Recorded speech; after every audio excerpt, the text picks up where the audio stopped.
नमस्कार, Aryan TV national में आपका स्वागत है और मैं हूं आपके साथ सुमन पाल। बुलेटिन की शुरुआत करेंगे बड़ी खबरों के साथ। मुख्यमंत्री पुष्कर सिंह धामी बिलखेत में 3 दिवसीय नयार वैली एडवेंचर फेस्टिवल 2026 में शामिल हुए। उन्होंने कार्यक्रम स्थल पर लगे स्टॉलों का निरीक्षण किया और बड़ी संख्या में उपस्थित लोगों ने उनका गर्मजोशी से स्वागत किया है। मुख्यमंत्री ने कहा कि उनकी सरकार केवल घोषणाओं तक सीमित नहीं है, बल्कि योजनाओं को धरातल पर लागू करने पर ध्यान देती है। उन्होंने प्रदेश के समग्र विकास जन कल्याणकारी नीतियों को अपना मुख्य लक्ष्य बताया और सख्त निर्णय और जनता के हित में काम करने की वजह से उनकी लोकप्रियता लगातार बढ़ रही है।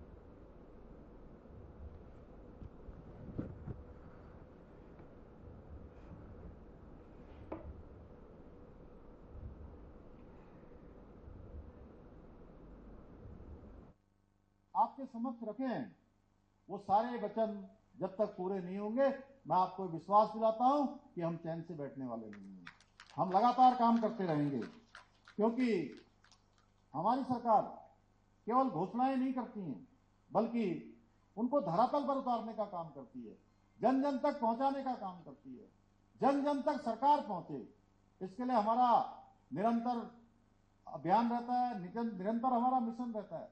पिछले दिनों आपने देखा होगा, 17 दिसंबर 2025 से हमने जन जन की सरकार, जन जन के द्वार यह अभियान प्रारंभ किया था और इसके माध्यम से हर एक न्याय पंचायत में हमारे प्रशासन के 23 विभाग जाकर जनता की समस्याओं को सुनने का काम कर रहे थे, उनको लाभार्थी योजनाओं को उन तक पहुंचाने का काम कर रहे थे।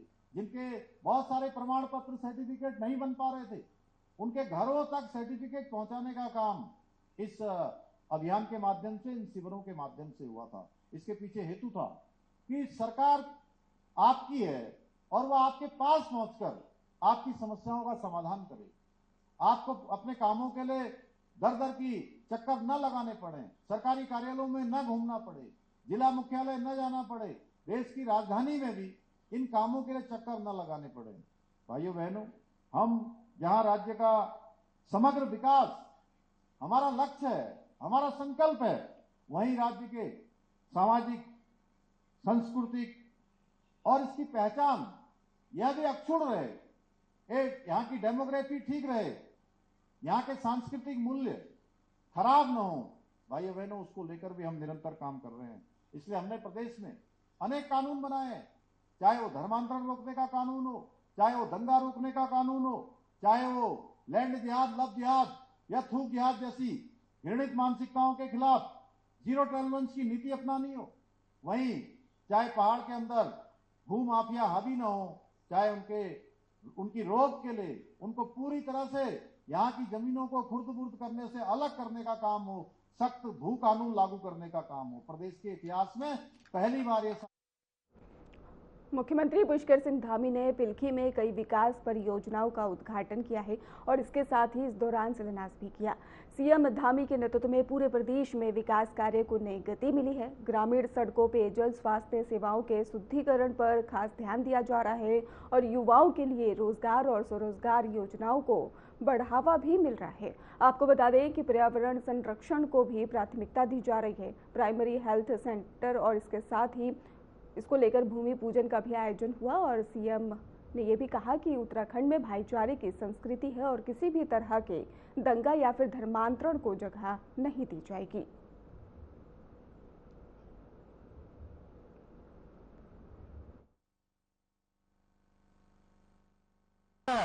जब मुझे लोग कहते हैं, कई बार आपने देखा होगा, वो कोई अमेरिका की कोई कंपनी है, वो जो है कोई सर्वे करती है, कहती है कि हेट स्पीच देने में उत्तराखंड के मुख्यमंत्री का नाम पूरे देश में पहले नंबर पर आ गया। मैंने कहा, भाई मैं तो कभी किसी से हेट करता ही नहीं हूं, तो मैं हेट स्पीच क्यों दूंगा? मैं महाराज जी क्यों हेट स्पीच दूंगा?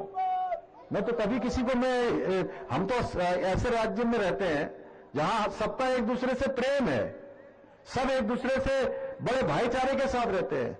लेकिन इसका मतलब ये नहीं है, यहां अतिथि देवो भव की परंपरा तो चलेगी, लेकिन देवभूमि की शांति से, यहां की संस्कृति से खिलवाड़ करने वालों के लिए देवभूमि में कोई स्थान नहीं है भाइयों बहनों।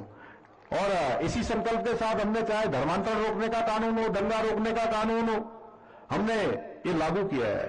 हमने लैंड माफिया और संगठित अवैध कब्जों के खिलाफ कार्रवाई की है और 12,000 एकड़ से अधिक सरकारी भूमि को हमने अवैध रूप से कब्जा करने वालों से इसको मुक्त कराने का काम किया है। ऑपरेशन कालनेमी चलाकर छद्म देशधारियों को झूठ और भ्रम के उनके पाखंड को फैलाने वालों पर हमने निर्णायक कार्रवाई की है।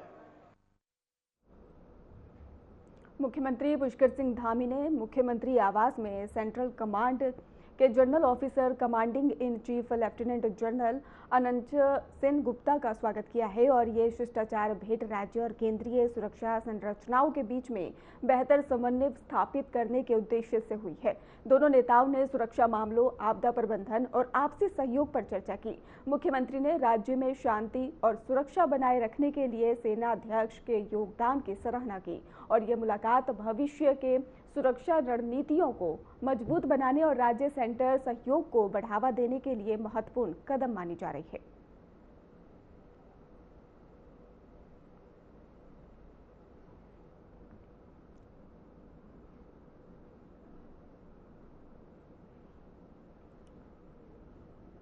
तो सीएम ने यहां पर सेना अध्यक्ष का स्वागत किया है और इसके साथ ही आपको बता दें, मुख्यमंत्री पुष्कर सिंह धामी ने मुख्यमंत्री आवास में सेंट्रल कमांड के general officer commanding in chief lieutenant general Anant Sen Gupta का स्वागत किया और इसके साथ ही यह शिष्टाचार भेंट की गई। राज्य और केंद्रीय सुरक्षा संरचनाओं के बीच में बेहतर समन्वय स्थापित करने के उद्देश्य से हुई। दोनों नेताओं ने सुरक्षा मामलों, आपदा प्रबंधन और आपसी सहयोग पर चर्चा की है। मुख्यमंत्री ने राज्य में शांति और सुरक्षा बनाए रखने के लिए सेना अध्यक्ष के योगदान की सराहना की है। ये मुलाकात भविष्य में सुरक्षा रणनीतियों को मजबूत बनाने और राज्य सेंटर सहयोग को बढ़ावा देने के लिए महत्वपूर्ण कदम मानी जा रही है।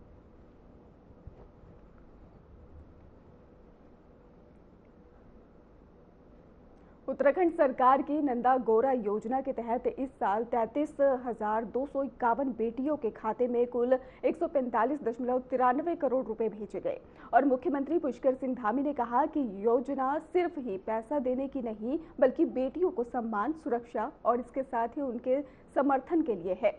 महिला सशक्तिकरण रेखा आर्य ने भी बताया है कि उनके जन्म पर ही 11,000 रुपये और स्कूल की 12वीं पास करने के बाद ही 51,000 रुपये दिए जाते हैं। ये योजना बेटियों को पढ़ाई और अपने भविष्य में आगे बढ़ने में मदद करती है और समाज में लड़कियों के अधिकार सुनिश्चित करती है।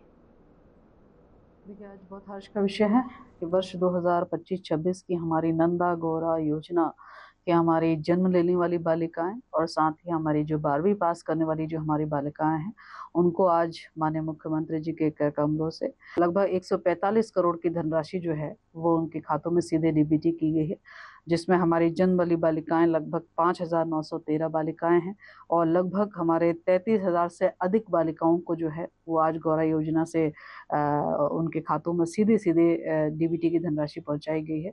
मैं समझती हूं कि माननीय मुख्यमंत्री जी धामी जी के नेतृत्व में लगातार निर्बाध तरीके से नंदा गौरा योजना जो है वो दी जा रही है।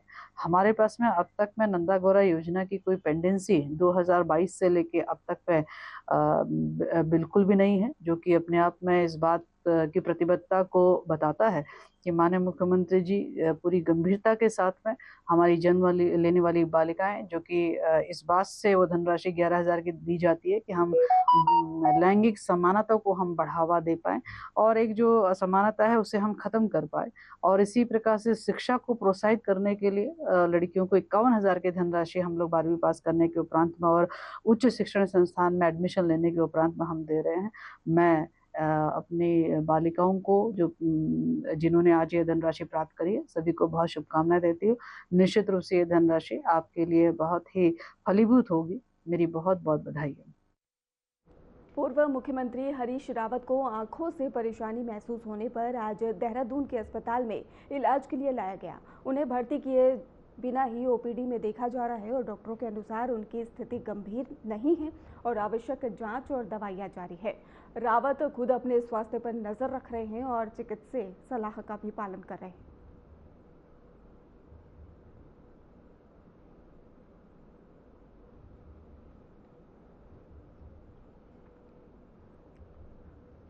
हरिद्वार के कनखल क्षेत्र में चंचल भारद्वाज नामक व्यक्ति ने खुद को ही हिंदूवादी कार्यकर्ता बताते हुए एक मुस्लिम रेडी से उसका धर्म पूछा और धमकी भी दी है कि ये मुस्लिम प्रतिबंधित क्षेत्र है, इसलिए यहाँ ना आए। और आरोपी ने ये वीडियो खुद सोशल मीडिया पर पोस्ट कर दिया, जो वायरल भी हो गया। वीडियो के वायरल होने पर ही पुलिस ने तुरंत ही कार्रवाई की है और देर रात चंचल भारद्वाज को गिरफ्तार कर हवालात में भी बंद कर दिया और उसके खिलाफ ही शांति भंग की धाराओं में मुकदमा दर्ज किया गया और उसे कोर्ट में भी पेश किया गया। तो आपको बता दें कि हरिद्वार के कनखल क्षेत्र से मामला सामने आया, जहां पर चंचल भारद्वाज नामक व्यक्ति ने खुद को हिंदूवादी कार्यकर्ता बताते हुए एक मुस्लिम रेडी से ही उसका धर्म पूछा और धमकी दी कि ये मुस्लिम प्रतिबंधित क्षेत्र है और इसलिए यहाँ ना आए। आरोपी ने ये वीडियो खुद सोशल मीडिया पर पोस्ट कर और इसकी जानकारी दी, वायरल किया। और इसके साथ ही आपको बता दें कि वीडियो के वायरल होने के बाद ही पुलिस ने भी तुरंत कार्रवाई की है और देर रात चंचल भारद्वाज को गिरफ्तार कर हवालात में भी बंद कर दिया गया है। उनके खिलाफ ही शांति भंग की धाराओं में मुकदमा दर्ज किया गया है और उसे कोर्ट में भी पेश किया गया। तो धमकी देने वाला आरोपी गिरफ्तार किया गया है।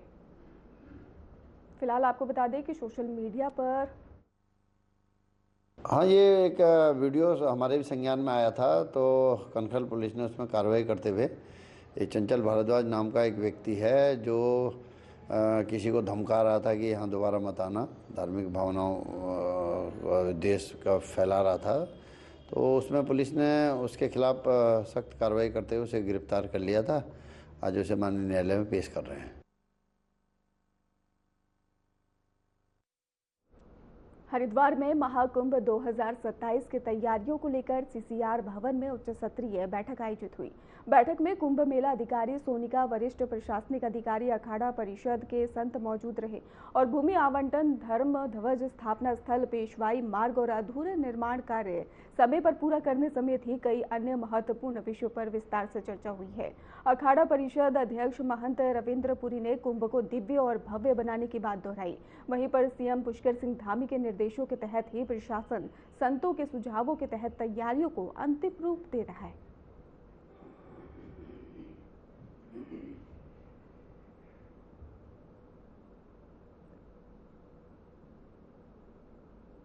हरिद्वार में महाकुंभ 2027 की तैयारियों को लेकर सीसीआर भवन में उच्च स्तरीय बैठक आयोजित की गई और इसके साथ ही तैयारियां भी जोरों शोरों से चल रही है। बैठक में कुंभ मेला अधिकारी सोनिका, वरिष्ठ प्रशासनिक अधिकारी, अखाड़ा परिषद के संत मौजूद रहे। भूमि आवंटन, धर्म ध्वज स्थापना स्थल, पेशवाई मार्ग और अधूरे निर्माण कार्य समय पर पूरा करने समेत कई अन्य महत्वपूर्ण विषयों पर भी चर्चा की गई है।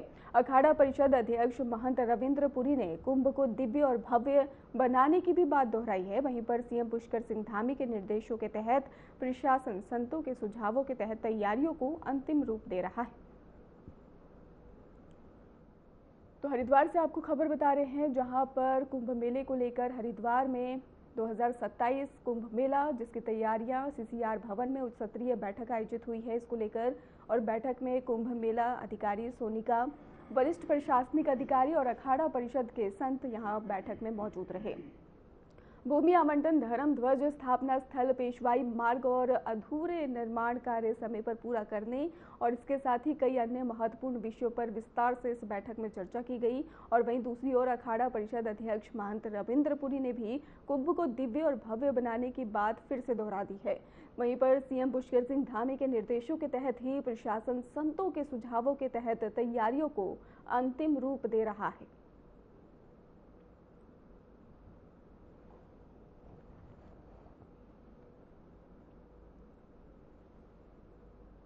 महाराज मेरी उनसे वार्ता हुई थी, उन्होंने कहा महाराज मेरी तबीयत ठीक नहीं है, मैं प्रयागराज में हूँ। ऐसे कई महात्माओं की अपनी अपनी दिक्कत थी, इसलिए वो नहीं आ पाए। और जो आने वाला जो समय, जो आने वाली जो मीटिंग होगी उसमें सभी संत महात्मा उपस्थित होंगे। देखिए आज आपने देखा सभी अखाड़े बैठे। मैंने कहा ना सबसे बड़ा देश का अखाड़ा जूना अखाड़ा हमारे पचहरी जी महाराज बैठे हुए है। यहाँ आवान अखाड़ा बैठा हुआ है, आपने देखा होगा हमारा अग्नि अखाड़ा बैठा हुआ है, यहाँ में निरंजनी अखाड़ा बैठा हूँ, मेरे आनंद अखाड़ा बैठा हुआ है, सभी अखाड़े देखे। मैंने कहा हम 13 अखाड़े जो है हमें आपस में सब एक ही है, सबका विजन है कि हमें कुंभ करना है। मेनली लैंड रिलेटेड इश्यूज थे, लैंड अलॉटमेंट जो हमारा होना है वो हो गए, टेम्पररी व्यवस्था हो गई, इसी प्रकार से स्थायी व्यवस्था जो हो रही है उनको हो गया।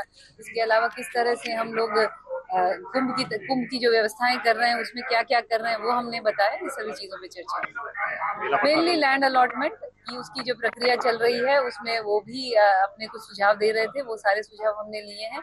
इसके अलावा सुरक्षा व्यवस्था से रिलेटेड हो गए, और जो हम अस्थायी प्रकृति के काम करते हैं उसमें उनके कुछ सजेशन थे जो पिछली बार हमने किए थे, उसमें कुछ सुझाव थे जो हम इम्प्लीमेंट। बिल्कुल बहुत पॉजिटिव प्रतिक्रिया थी और सारे कार्य आज हमने दिखाए प्रेजेंटेशन के माध्यम से सभी।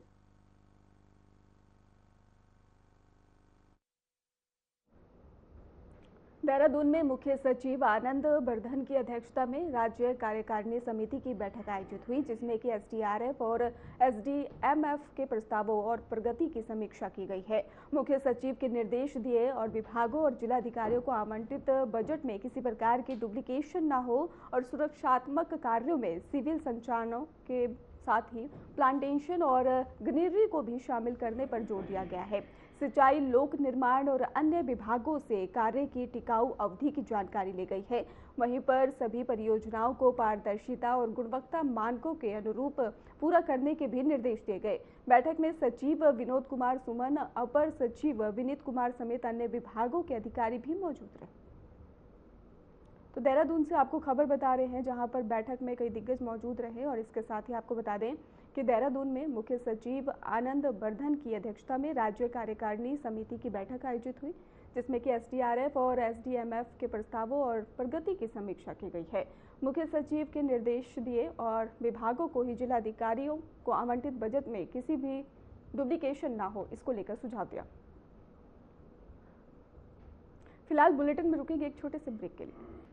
ब्रेक के बाद फिर से आपका स्वागत है। रुक करते खबरों की ओर, जहां पर प्रदेश में नशीली दवाओं के अवैध कारोबार के खिलाफ सरकार ने बड़ा अभियान चलाया है। स्वास्थ्य सचिव सचिन कुर्वे के निर्देश पर कुमाऊं मंडल में स्वास्थ्य विभाग और पुलिस की संयुक्त टीम ने उधम सिंह नगर के ही पुलभट्टा क्षेत्र में छापेमारी की और एसओटीएफ कुमाऊं और औषधि विभाग की कार्रवाई में एक मेडिकल स्टोर से ट्रामाडोल और अल्प्लाजोल कि 20,000 से अधिक ही टैबलेट्स और 50 इंजेक्शन भी बरामद किए गए। आरोपी संचालक के खिलाफ ही एनडीपीएस एक्ट के तहत मुकदमा दर्ज कर जांच भी शुरू कर दी गई है। वहीं पर सरकार ने पारदर्शिता के लिए ही क्रॉस डिस्ट्रिक्ट निरीक्षण व्यवस्था भी लागू की है। अधिकारियों का कहना है कि युवाओं को नशे से बचाने के लिए औचक निरीक्षण आगे भी जारी रहेंगे और नियम तोड़ने वालों पर सख्त कार्रवाई होगी।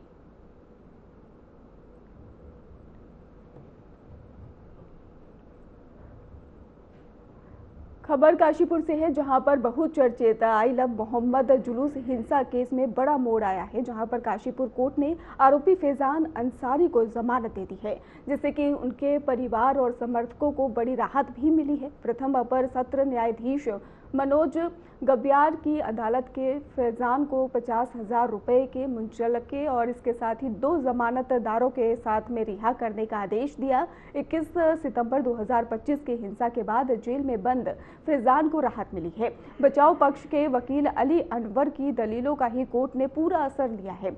आई लव मोहम्मद जुलूस के बवाल के बाद से ही 3 मुख्य आरोपी सहित 500 अज्ञात पर भी पुलिस ने मुकदमा दर्ज किया था।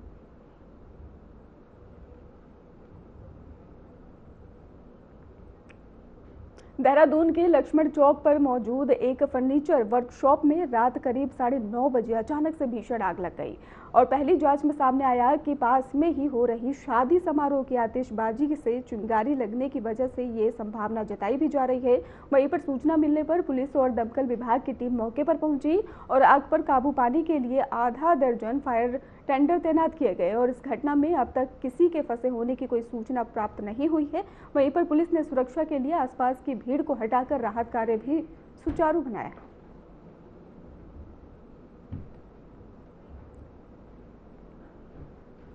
फिलहाल खास बुलेटिन में बस इतना ही। आप देखते रहिए RNTV नेशनल।